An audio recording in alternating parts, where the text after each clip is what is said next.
Truth be told, dinosaurs and men did coexist as contemporaries. There is no other conclusion that respects the clear, compelling statements of the inspired Word of God.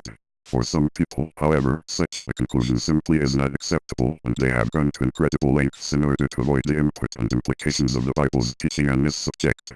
Consider, to choose just one example, the following statements from John N. Clayton of South Bend, Indiana. 1. If dinosaurs existed 200 million years before Adam and Eve, it does not present any problem to a literal understanding of the Genesis record. 1968 b. p. 16. 2. I have no way of telling where man's beginning should be on the chart of geological time. BHBT. Clearly man has become the dominant form of life on the earth only in modern times, but where Adam and Eve fitted into this picture is unclear. 1968 b. p. 35. 3. Birds, mammals and man are mentioned, and all of these are recent additions to the Earth geologically. 1977, p. 151. 4. Man is a very recent newcomer to this planet. 1968 a. Lesson 8. 5. Genesis 1:1 simply says, In the beginning God created the heaven and the earth. The verse is undated, untimed, and without details as to how this was done. Tradition has said that the first verse is an instantaneous event and that verses 2, 3, 1 detail how it was done. It does not seem to this writer that this interpretation is consistent with the flow of the language and the message. Could not dinosaurs and many other forms have been involved in the production of an earth ready for man? I further submit for your consideration that some time may be involved in this verse and that natural processes may have been used as well as miraculous ones to prepare the earth for man. 1982, pages 5, 6.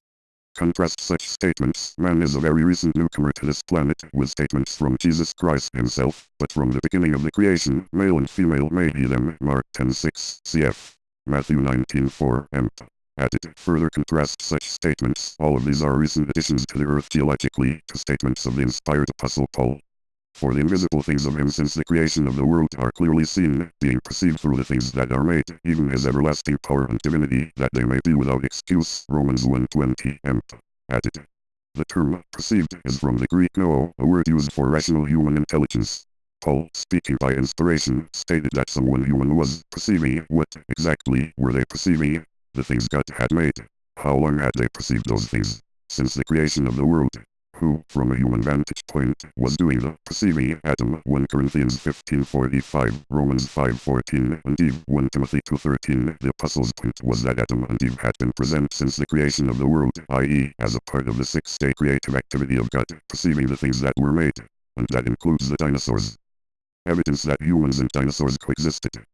An article in the January 1993 National Geographic boldly proclaimed, no human being has ever seen a live dinosaur. Age of the Dinosaurs, 1993, 183, 142. The evidence, however, reveals an entirely different story. Consider the following. The Diny Expedition. In the late 1800s, Samuel Hubbard, honorary curator of archaeology at the Oakland, California, Museum of Natural History, was excavating ancient Indian dwellings in the Havasupai Canyon in Arizona. On the walls of the canyon where the Indians' ancestors once lived, Dr. Hubbard found elegant drawings of an elephant, an ibex, a dinosaur, and other animals. He stated concerning the dinosaur drawing, take all in all, the proportions are good. He further suggested that the huge reptile is depicted in the attitude in which man would be most likely to see it, reared on its hind legs, balancing with a long tail, either feeding or in fighting position, possibly defending itself against a party of men, as quoted in Verrill, 1954, pages 155 ff. Dr. Hubbard also noted, the fact that some prehistoric man made a pictograph of a dinosaur on the walls of this canyon upsets completely all of our theories regarding the antiquity of man. The fact that the animal is upright and balanced on its tail would seem to indicate that the prehistoric artist must have seen it alive. 9.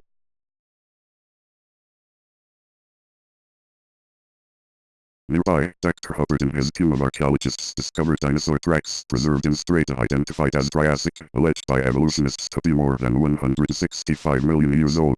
Question, how could Indians have known how to draw such a perfect picture of an animal, the dinosaur, that they never had seen or had described to them by someone who had seen it?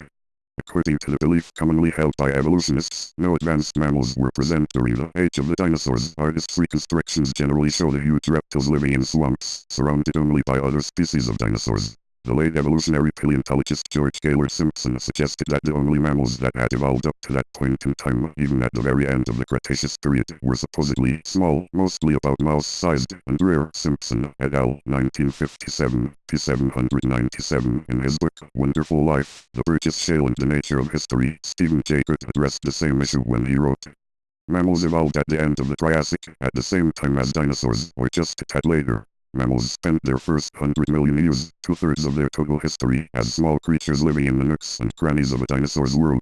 Their 60 million years of success following the demise of the dinosaurs has been something of an afterthought. 1989, p. 318. It thus is completely unthinkable, in evolutionary terms, that dinosaurs and advanced mammals, like elephants or giraffes, could have coexisted. Again, however, Dr. Hubbard's discoveries have thrown a monkey wrench into the evolutionary time scale. However, a discovery reported in the January 13, 2005 issue of Nature challenged everything evolutionists have ever maintained regarding dinosaurs and mammals. The Associated Press reported, villagers digging in China's rich fossil beds have uncovered the preserved remains of a tiny dinosaur in the belly of a mammal, a startling discovery for scientists who have long believed early mammals couldn't possibly attack and eat a dinosaur. Verenja, 2005. Not only do we now have additional proof of mammals coexisting with dinosaurs, but we also have scientific evidence of a large mammal eating a dinosaur. The authors discovered the fossil remains of two different mammals. One was 50% larger than previous mammal fossils that were considered to be living with the dinosaurs and was named Repenomamus giganticus.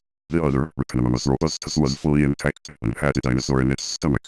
Yao Ming and his colleagues noted. During preparation of the specimen, a patch of small bones was revealed within the rib cage on the ventral sides of the posterior left thoracic ribs and vertebrae, where the stomach is positioned in extant mammals. Unduplicated dentition, teeth, BH, limb bones and phalanges, bones of the toes or fingers in the patch confirm that these bones belong to a juvenile individual of Psittacosaurus, an herbivorous dinosaur that is common in Geobiota.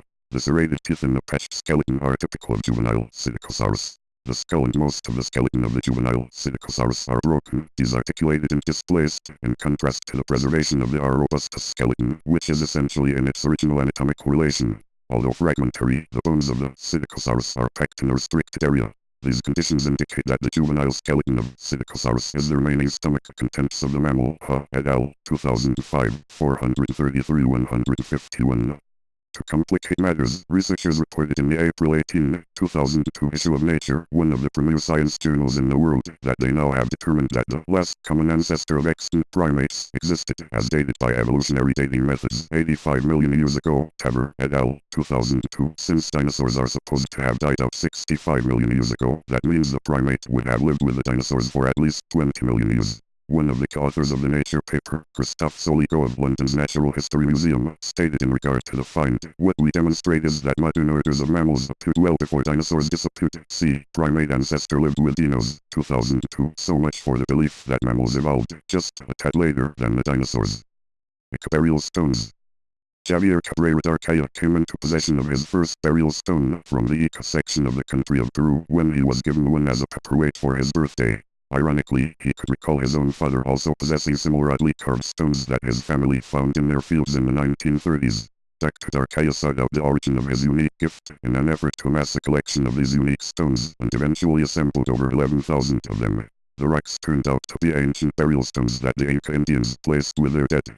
Almost one-third of the stones depicted specific types of dinosaurs such as Triceratops and Stegosaurus and various pterosaurs. The type of art form represented by these stones and their location dated them to the time of the Inca culture, CAD 500-1500.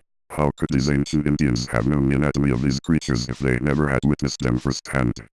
A validation of these stones comes from a full understanding of their history. In the 1570s, the Indian historian and chronicler of the Incas, Juan de Santa Cruz Langui, wrote about the engraved stones. He noted that conquistadors had taken some of the stones back to Spain, and wrote that at the time of the Inca Pachacuti, many carved stones had been found in the kingdom of Chincha in Chinchilla. On October 3, 1993, the Ojo Lima Domingo, a major newspaper based in Lima, Peru, reported a Spanish priest traveling in the area of Ica in 1525, inquiring about the unusual stones that had strange animals carved on them. These reports verify that the stones were in existence long before those discovered by Dr. D'Arcaya. Since that time, other investigators have had the opportunity to observe stones in Nazca tombs, as well as to inspect the entire D'Arcaya collection.